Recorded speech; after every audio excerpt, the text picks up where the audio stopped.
Tuhan percaya dan membina untuk selamanya atas dunia yang menghancurkan kutub dan membebaskan jiwa dari pesona pertempuran. Engkau Tuhan percaya dan membina untuk selamanya.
Bapak-bapak yang kami kenal dalam nama Tuhan Yesus Kristus, kami sungguh mengucap syukur untuk hari ini Tuhan.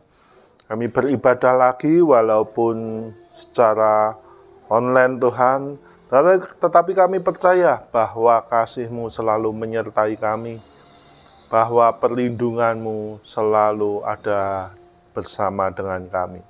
Sebentar ketika firman-Mu disampaikan, sungguh Tuhan, biarlah Roh-Mu bekerja, curahkan roh hikmat, pengertian, dan wahyu bagi kami, untuk terus memahami dan kami berjalan seturut dengan perintah-Mu saja.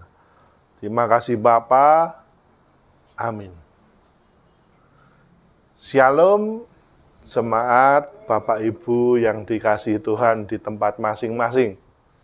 Saya berharap kita semua dalam keadaan yang sehat, dan saya selalu percaya bahwa kasih Tuhan kita Yesus Kristus selalu menyertai kehidupan kita. Hari ini, mari kita sama-sama buka dari Mazmur pasalnya yang pertama. Ya, Bapak Ibu bisa buka Alkitabnya di rumah masing-masing. Saya akan bacakan, Bapak Ibu bisa simak.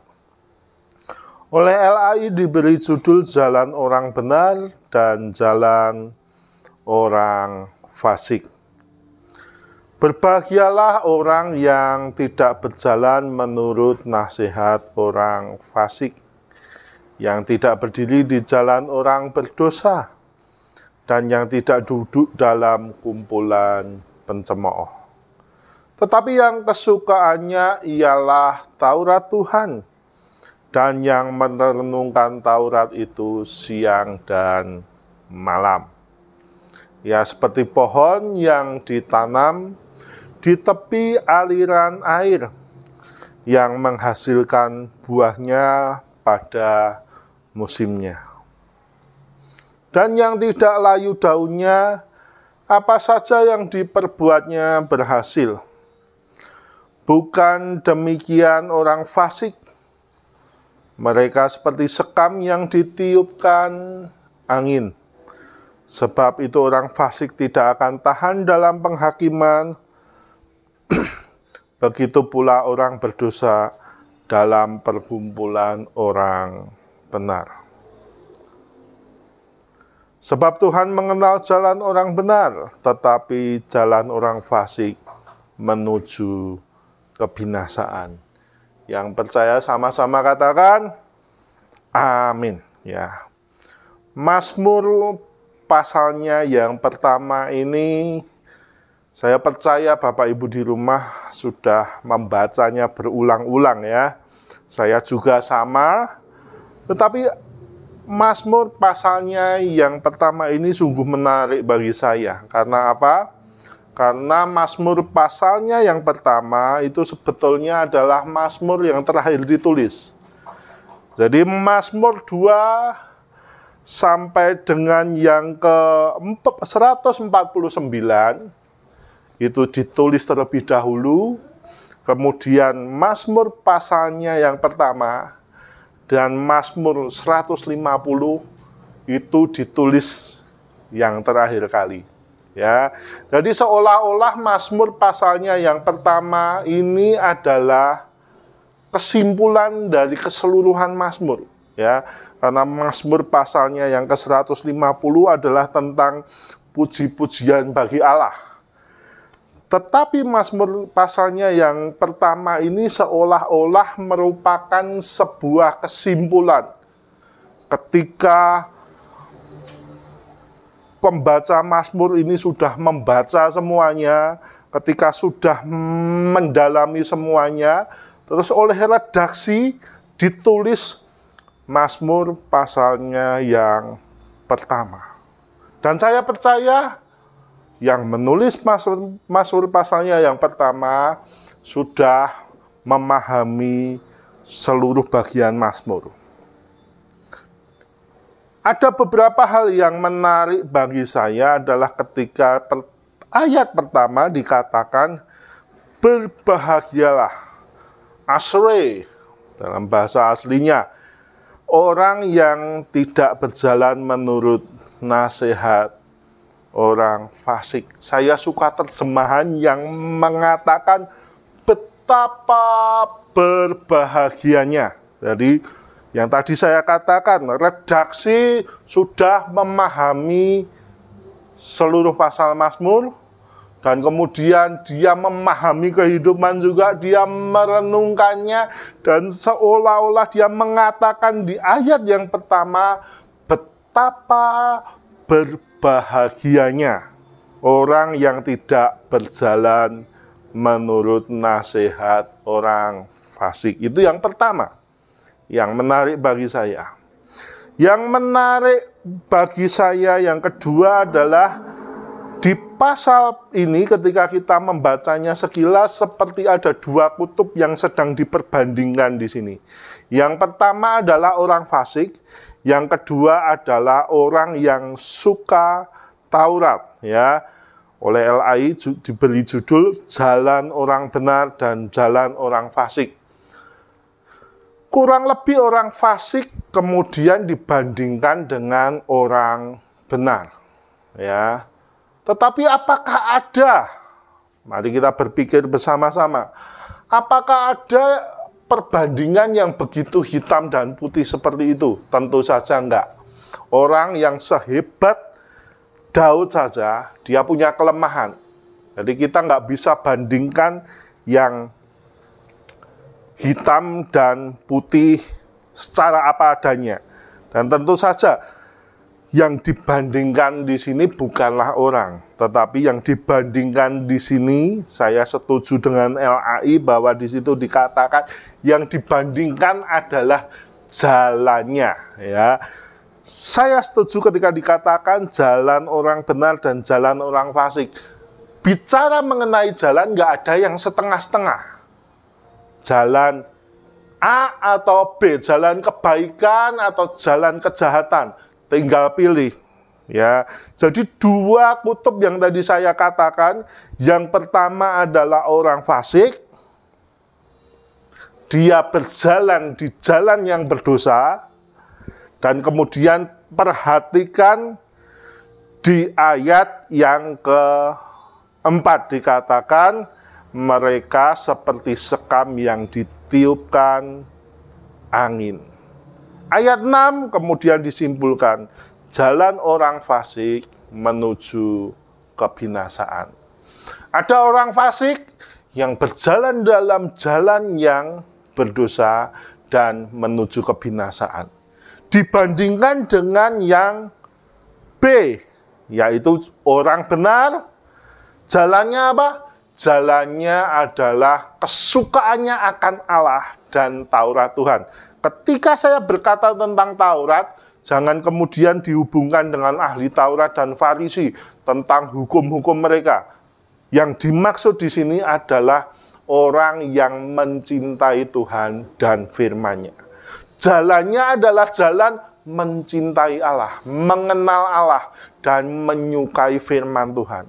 Yang kemudian ujungnya apa? Ujungnya adalah ia seperti pohon yang ditanam di tepi aliran air, yang menghasilkan buahnya pada musimnya, yang tidak layu daunnya, apa saja yang diperbuatnya berhasil. Dengan jelas perbandingan ini dinyatakan. Orang fasik, jalannya adalah jalan yang berdosa, menuju kepada kebinasaan. Yang satunya lagi adalah orang benar, menyukai firman Tuhan, mengenal Allah lebih lagi, dan jalannya menuju kekekalan, keselamatan, ya. Dan dia berbuah, dia digambarkan seperti pohon yang ditanam di tepi aliran air, ya. Jadi fokusnya sebetulnya adalah tentang jalan, Bapak Ibu. Redaksi di sini kemudian menyimpulkan bahwa ini loh yang mau saya sampaikan. Di dunia ini ada dua jalan, ya. Seperti kita ada lagu yang mengatakan di dalam dunia ada dua jalan, ya. Di dunia ini ada dua jalan, pilihlah itu. Seolah-olah redaksi mengatakan hal yang seperti itu. Tetapi apakah semudah itu Bapak Ibu? Apakah di dunia ini hanyalah teori yang seperti itu? Orang benar mencintai Tuhan, kemudian akan hidup diberkati. Kemudian orang yang fasik, tidak menyukai firman Tuhan, menjauh dari Tuhan, akan mengalami hidup yang ujungnya adalah kebinasaan. Apakah seperti itu teorinya, Pak? Kalau saya ditanya seperti itu, saya akan jawab ya. Perhatikan teks-teks ini. Saya ulangi teks-teks ini teks-teks yang penting. Ia seperti pohon. Perbandingan ini adalah perbandingan antara sama-sama tumbuhan, Bapak Ibu. Ia orang baik, orang yang benar, maksud saya orang yang benar, yang mencintai firman Tuhan. Redaksi dari Mazmur ini menulis ia seperti pohon yang ditanam di tepi aliran air, yang menghasilkan buahnya pada musimnya. Kemudian dibandingkan dengan orang fasik yang menyukai kejahatan, yang tidak suka akan firman Tuhan, tidak suka segala sesuatu tentang Tuhan. Ya. Dia disepertikan, dia digambarkan seperti sekam yang ditiupkan angin. Jadi zaman dahulu ketika di daerah Palestina itu adalah banyak padang gurun, Bapak Ibu. Ketika hujan turun, ada rerumputan yang mulai tumbuh. Dia mulai tumbuh, mulai hijau, sepertinya baik. Sepertinya akan menjadi tanaman yang baik. Tetapi perlu diingat, di sana itu jarang sekali yang namanya hujan. Ketika hujannya sudah selesai, hujannya beberapa waktu saja, kemudian berhenti, mereka mulai mengering. Karena akarnya nggak dalam, ya, tidak bisa menghisap sari-sari air dan sari-sari makanan yang dalam. Dengan cepat dia akan segera kering, dan ketika kering dia ditiupkan air, dan itulah yang dikatakan sekam. Itulah yang dimaksud dengan sekam. Nah, orang yang benar, yang mencintai Tuhan, yang sukanya firman Tuhan, ia digambarkan tanaman yang tumbuhnya di tepi aliran air, yang mendekat pada air kehidupan itu. Tanaman tidak akan berkata, aku sudah mendekat kepadamu, ayo beri aku air. Seperti banyak orang yang sekarang berkata, Tuhan, aku sudah beribadah, aku sudah setia, aku sudah baca firman, aku sudah berdoa, Tuhan berkati aku, beri aku mujizat. Perlu diingat, tanaman tidak lakukan itu. Secara otomatis tanaman yang mendekati air tidak perlu dikode, tidak perlu diperintah, secara otomatis, dan itu memang alami, akarnya akan menyerap nutrisi air tersebut. Akarnya akan secara otomatis menyerap sari-sari makanan. Kenapa orang yang dekat kepada Tuhan diberkati? Saya tidak katakan ini sebuah teologi sukses. Enggak. Tetapi secara otomatis akan seperti itu. Bapak Ibu, saya percaya ketika kita dekat dengan Tuhan, ketika kita membaca firman Tuhan, Bapak Ibu, firman Tuhan itu adalah kata-kata yang hidup. Ketika kita membaca ini, saya percaya janji Tuhan itu juga akan terjadi dalam hidup kita.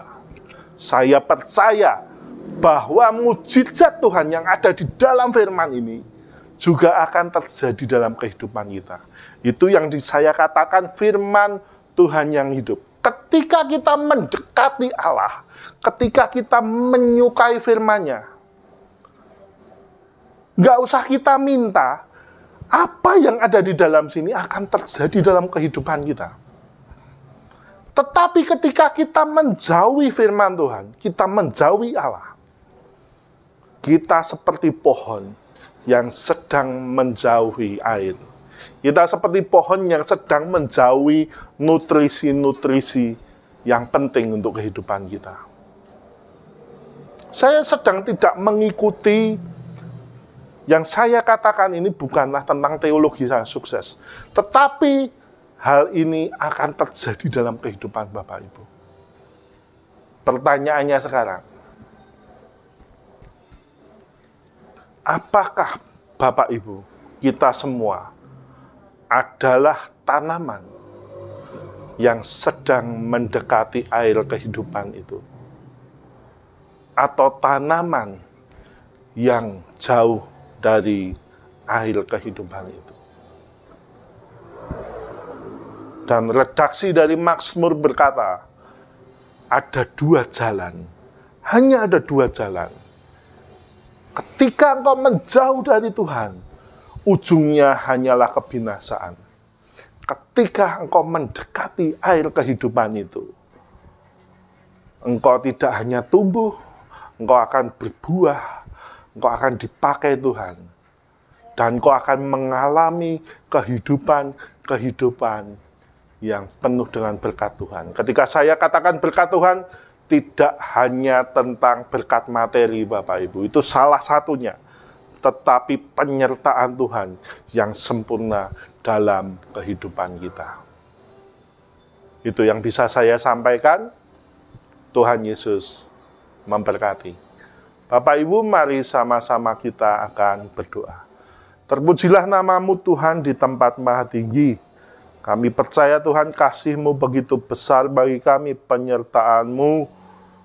Dan kami percaya bahwa ketika kami sebagai tumbuhan Tuhan yang digambarkan dalam Mazmur ini, yang mendekat kepada aliran kehidupan itu Tuhan, kepada firman-Mu Tuhan, janji-janji yang dalam firman-Mu ini akan nyata dalam kehidupan kami.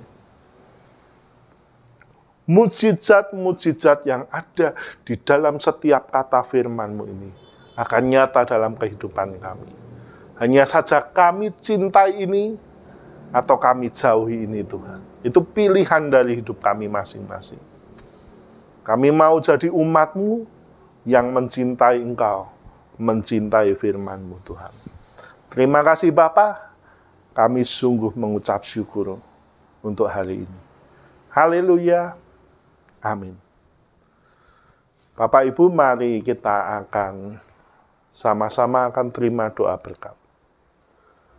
Tuhan memberkati dan melindungi engkau. Tuhan menyinari engkau dengan wajah-Nya dan memberi engkau kasih karunia. Tuhan menghadapkan wajah-Nya padamu dan memberi engkau damai sejahtera. Yang percaya sama-sama katakan, amin. Tuhan Yesus memberkati.